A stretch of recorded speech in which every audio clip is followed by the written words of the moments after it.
सो पिछले एपिसोड में जैसा कि हमने देखा था कि हमारा हीरो अपने काम पर आ गया था और उसे वहाँ पर उसी के स्कूल ब्यूटी मिली थी जिसका नाम लियू लिंगलिंग था। एंड दो लड़के हैं उसे लेकर जा रहे थे। सो हमारे हीरो को शायद से दाल में कुछ काला लग रहा है। अब इस एपिसोड की शुरुआत में हम वही देखते हैं, हमारा हीरो उस लड़की को देखकर सोचता है, इसकी हालत देखकर तो ऐसा लगता है जैसे ये बहुत पिए हुए हैं। एंड उसके बाद हमारा हीरो सोचता है, लियू लिंगलिंग बस हमारे स्कूल की सबसे ज्यादा खूबसूरत लड़की ही नहीं है बल्कि वो मेरे साथ में पढ़ने वाली स्टूडेंट है, शायद से मुझे उसकी मदद करनी चाहिए। एंड हम देखते हैं उसके बाद जो वो दोनों आदमी हैं वो उस लड़की को उठाकर एक कमरे में ले जाने लगते हैं। दूसरी तरफ जो वो उसका मैनेजर है वो उससे बोल रहा होता है कि तुम्हें कुछ सुनाई भी दे रहा है कि मैं क्या बोल रहा हूँ, समझी या नहीं कुछ। एंड उसके बाद वो हमारे हीरो पर भड़क रहा होता है कि अगर तुम ऐसे ही काम करोगे ना तो मुझे पूरा यकीन है कि तुम इस जॉब से जल्दी निकाल दिए जाओगे। एंड दूसरी तरफ जो हमारा हीरो वो सोच रहा होता है कि मुझे ऐसा लगता है कि अगर मैंने उनका पीछा किया तो शायद से मेरी जो नौकरी है वो जा सकती है।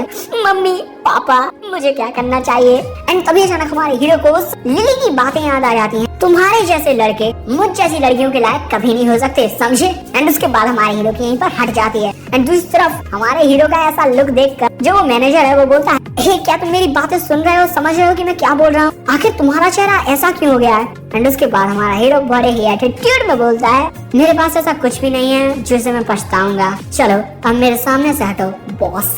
ओ भाई मतलब हमारे हीरो का ऐसा एटीट्यूड देख कर ना जो वो मैनेजर है उसकी फट जाती है। एंड उसके बाद यहाँ पर सीन बदलता है और हमें एक VIP रूम दिखाया जाता है जहाँ अंदर से हमें आवाज आ रही है, तो भाई साहब जिंदगी होनी चाहिए ऐसी होनी चाहिए, एक हाथ में दारू एक हाथ में बगल में लड़की और बस क्या ही चाहिए। एंड उसके बाद हम उस कमरे के अंदर का नजारा देखते हैं। भाई साहब वहाँ पर ना बहुत सारे लड़के होते हैं एंड जो वो उसकी फेलो स्टूडेंट है हमारे हीरो की, यानी वो लड़की जिसका नाम लियू लिंगलिंग है, वो उसी सोफे पर बैठा देते हैं। एंड उनमें से एक लड़का बोलता है, अब सही टाइम हो गया है ना बॉस। एंड उसके बाद जो वो दो आदमी थे जो उसे लेकर आए थे वो बोलते हैं, अब हमें शुरू करना चाहिए है ना बॉस। एंड हम उस लड़की को देखते हैं जो कि भाई साहब टोटली नशे की हालत में थी। तुम्हें हर एक काम सोच समझ के करना चाहिए क्योंकि तुम्हें बाद में ये सारी बातें रुआन शाह को बतानी पड़ेगी। शायद से दोस्तों ये रुआन शाह वो आदमी हो सकता है इसने इन लोगों को भेजा हो। लेकिन तभी अचानक दरवाजा खटखटाने की आवाज आती है। सो उसके बाद जो आदमी दरवाजे के बगल में था, हम क्या देखते हैं अगले मोमेंट में कि दरवाजा भाई साहब टूट जाता है एंड जो वो आदमी है हमारा हीरो उसके ऊपर ही लात रखते हुए आता है। एंड हमारा हीरो मस्त बोलता है कि उस लड़की को छोड़ दो। एंड जो वो दूसरे आदमी थे ये देखकर हैरान थे, भाई साहब ये क्या हो रहा है। एंड उसके बाद जो वो आदमी है वो बोलते हैं, भगवान ये क्या हो रहा है भगवान। एंड हमारा हीरो खुद ये सब देखकर शॉक्ड था कि आखिर मैंने सिर्फ एक ही लात मार के उस इतने मोटे दरवाजे को कैसे तोड़ दिया। भाई क्या बाल काटने और इस पब में एक बेटर का काम करके मुझ में इतनी ताकत आ गई है। एंड तभी अचानक हम देखते हैं कि एक आदमी हमारे हीरो को एक मुक्का मारने आता है लेकिन हमारा हीरो उसके पंच से बच जाता है। एंड हमारा हीरो सोच रहा होता है कि ओ भाई मैंने कितने आराम से देख लिया इसका पंच, मेरी स्पीड बहुत ज्यादा बढ़ गई है। लेकिन तभी अचानक एक दूसरा आदमी हमारे हीरो को लात मार देता है। लेकिन हमारा हीरो सोचता है कि भाई क्या हो रहा है मेरे साथ, मेरी जो ताकत है वो बहुत ही ज्यादा बढ़ गई है, इसकी जो लात है मुझे तो कुछ फील ही नहीं हो रहा है। एंड तभी अचानक हम देखते हैं कि हमारा हीरो दोनों लोगों में एक लात मार देता है, कतई ब्रूसली टाइप है ना। एंड वो सोच रहा होता है कि भगवान ने मुझ में जादू सेट कर दिया है, मैं शायद सब कुछ भी कर सकता हूँ। एंड उसके बाद जो बगल में ना झिंगुर टाइप का पिंक बालों वाला आदमी था ना, उसमें भी हमारा हीरो एक पंच मारने वाला होता है। एंड वो एक पंच मार देता है, वो इतनी बुरी तरीके से मारता है भाई उसका एक दांत टूट के गिर जाता है। एंड अपनी ताकत देखकर ना हमारा हीरो खुद ही शौक था कि भाई साहब ये क्या हो रहा है,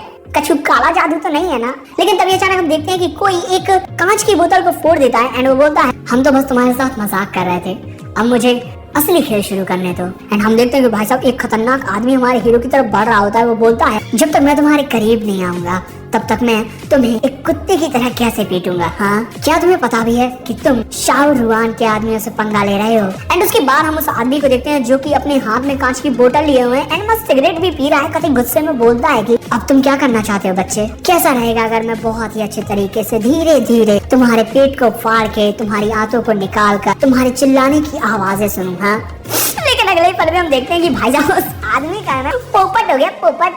तुम लोग खुद ही देख सकते हो हमारे हीरो ने उसकी क्या हालत की। भाई उसकी तो छोड़ो, उसकी सिगरेट की क्या हालत की खुद ही देखो तुम। एंड उसके बाद ये जो आदमी है ये बोलता है कि मुझे माफ कर दो बड़े भाई, मुझे माफ कर दो। एंड उसके बाद जो हमारा हीरो है वो उन सभी को एक रस्सी से बांध देता है एंड बोलता है, अगली बार से जो लोग नशे की हालत में हैं उनका फायदा मत उठाया करो, समझे, ये सब काम इलीगल है। एंड उसके बाद हमारा हीरो उठता है एंड उस लड़की की तरफ देखता है वो लड़की अभी भी बेहोशी की हालत में है शायद से। एंड दोस्तों उसके बाद यहाँ पर सीन बदलता है और हमें एक बिल्डिंग का सीन दिखाया जाता है। एंड इस बिल्डिंग का नाम है, पता नहीं क्या नाम है, लेकिन यहाँ पर जो हमारा हीरो है यांग ईयुन वो यहीं रहता है। एंड उसके बाद हमें हमारे हीरो के कमरे का सीन दिखाया जाता है। हम देखते हैं कि हमारा जो हीरो है वो उस लड़की को अपने बिस्तर पर लेटा चुका होता है। एंड वो वहीं पर खड़ा हुआ थोड़ा शर्माता हुआ सोच रहा होता है कि भाई कहीं मैंने कुछ गड़बड़ तो नहीं कर दी, एक ऐसी लड़की को अपने कमरे में लाकर, वो भी इतनी आधी रात को, जो अभी नशे की हालत में है, दारू पिए हुए हैं। एंड उसके बाद वो बोलता है मुझे नहीं पता कैसा होता होगा ये, क्योंकि मैं आज तक एक लड़की के साथ एक ही कमरे में नहीं सोया हूँ। मैंने तो आज तक बस अपनी एक्स गर्लफ्रेंड के हाथ ही पकड़े हैं। यानी कि दोस्तों तुम लोग बोल सकते हैं कि हमारा जो हीरो है ना वो कतई शरीफ लौंडा है। एंड दोस्तों हमारा हीरो ये सब बोल ही रहा होता है, तभी वहाँ पर जो वो देवता है ना वो आ जाता है। वो बोलता है आखिर तुम क्या सोच रहे हो, इसमें डरने वाली कोई बात नहीं है, जो भी तुम करना चाहते हो कर सकते हो, वो अभी नशे की हालत में है। सो हमारा हीरो बोलता है तुमने सही कहा, लेकिन एंड तभी दूसरे मोमेंट में वो शॉक्ड हो जाता है कि भाई तुम कहाँ से आ गए, तुम कोई भूत मूत हो क्या, कहीं से भी प्रकट हो जाते हो। सो हमारा देवता बोलता है आखिर तुम क्या बकवास कर रहे हो, क्या तुम्हें याद है तुम मुझे छोड़कर वहाँ से भाग गए थे, और इस लड़की को इन हालत देखकर लगता है कि तुम इस लड़की के साथ सोने के लिए वहाँ से भागे थे, है ना। एंड दोस्तों हमारा हीरो ना बहुत ज्यादा डर गया था, तभी वो अपने बिस्तर पर गिर जाता है। एंड तभी अचानक जो वो लड़की है वो उठ जाती है, हमारे हीरो को पकड़ लेती है। एंड भाई साहब कतई बहुत ज्यादा प्यार से देखने लगते हैं यार। सो हमारा हीरो बोलता है भाई इसने कितनी दारू पी रखी है मास्टर, यानी देवता ही से बोलता है मास्टर क्या कोई रास्ता है जिसकी मदद से इसकी बॉडी में जितना भी अल्कोहल है ना उसे हटा सकता हूँ, क्योंकि ये खुद अपने काबू में नहीं है, नशे की हालत में ना जाने ये क्या क्या कर देगी। सो हम देखते हैं कि जो वो देवता है ना वो थोड़ा रूठा हुआ होता है उससे, लेकिन फिर उसके बाद भी वो बोलता है तो तुमने इस लड़की की मदद करने का डिसाइड कर लिया है, हाँ चलो मैं जाने से पहले तुम्हारी इतनी मदद तो कर ही सकता हूँ। एक ऐसी टेक्निक है जिसे लोग हैंड्स ऑफ 13 मेरिडियंस बोलते हैं, और उसकी नॉलेज मैंने तुम्हें दे चुके हूँ। अब उस नॉलेज को खुद तुम बाहर लाने का ट्राई करो। एंड उसके बाद हम देखते हैं कि जो वो देवता है ना वापस अपने उस चिराग में चले जाते हैं। एंड उस चिराग में से उनकी आवाज आती है कि मैं तुम्हारी मदद करने के बाद बहुत ज्यादा थक चुका हूँ, इसलिए मुझे अब उठाना मत, समझे। सो हमारा हीरो बोलता है ठीक है। एंड उसके बाद जो हमारा हीरो है वो अपने दिमाग कॉन्सेंट्रेट करने की कोशिश कर रहा होता है कि आखिर हैंड्स ऑफ 13 मेरिडियंस की जो नॉलेज है वो कहाँ पर है। एंड दूसरी जो वो लड़की है ना वो हमारे हीरो को पकड़े हुए है, उसे छोड़ ही नहीं रही है। एंड उसके बाद जो हमारा हीरो है उसे वो पावर मिल जाती है, यानी कि वो टेक्निक मिल जाती है। एंड उसके बाद जो हमारा हीरो है वो उस टेक्निक का यूज उस लड़की के ऊपर करने लगती है। इसकी वजह से वो लड़की ना कतई अजीब अजीब टाइप की आवाजें निकाल रही होती है। एंड तभी हम देखते हैं कि उनके बगल वाले कमरे का भी नजारा देखने को मिलता है, जहाँ पर एक लड़का एक लड़की होती है। वो लड़का बोलता है तो कैसा रहा, अब तो तुम्हें लगता है ना कि मुझ में कितनी ज्यादा पावर है। तो वो लड़की बोलती है कि तुम बहुत ही ज्यादा शरारती हो, तुम बहुत ही ज्यादा पावरफुल हो। एंड शायद से तुम लोग समझ ही सकते हो कि क्या बातें हो रही होंगी इनके बारे में। एक मिनट, तुम लोग नहीं समझ सकते, तुम लोग बहुत ही ज्यादा सज्जन हो।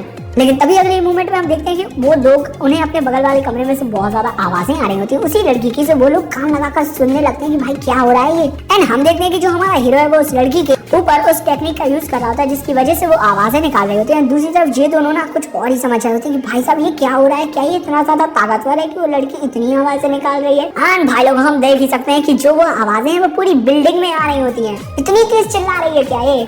के कुछ ही पलों बाद हम उन्हीं दोनों लड़के लड़कियों को देखते हैं, जहाँ पर हम देखते हैं कि वो लड़की उस लड़के को बहुत ज्यादा कूट रही है, बोल रही है कि तुम में तो बिल्कुल भी ताकत ही नहीं है, देखो उन्हें वो कितनी ज्यादा मेहनत कर रहे हैं। सो वो लड़का बोलता है मुझे पता है, मुझे पता है। एंड दोस्तों इसी के साथ हो जाती है यहाँ पर सुबह, और हमें अगले दिन की बहुत ही सुबह सुबह दिखाया जाता है कि जो वो लड़की है ना वो धीरे धीरे अपनी आंखें खोलती है। एंड वो थोड़ा हैरान होती है कि भाई उसके कपड़े जो हैं वो उतरे हुए हैं या पहने हुए हैं मुझे नहीं पता। एंड वो बोलती है कि आखिर मैं हूँ कहाँ, क्योंकि हमारा हीरो उसे नशे की हालत में अपने कमरे पर ले आया था। एंड दोस्तों तुम लोग उस लड़की को देखकर सोच समझ सकते हो कि शायद से हमारे हीरो ने उसके जो कपड़े हैं वो उतारे होंगे, शायद से। देखो मुझे नहीं पता कि उतारे हैं नहीं उतारे हैं, वो तुम लोगों को जानने को मिलेगा अगले एपिसोड में। ओके, सो अगर तुम लोगों को ये सीरीज पसंद आ रही हो तो इसको एक लाइक तो मार ही सकते हो भाई लोगों ना। एंड सीरीज के साथ ही अगर चैनल पर नए आए हो तो यार चैनल को सब्सक्राइब कर दो, एंड इस वीडियो को अपने फैमिली फ्रेंड्स परिजनों के साथ शेयर कर दो। बस इतनी सी तमन्ना है हमारी। कमेंट्स में बताना कि सीरीज कैसी लगी। Okay, thanks for watching, sayonara.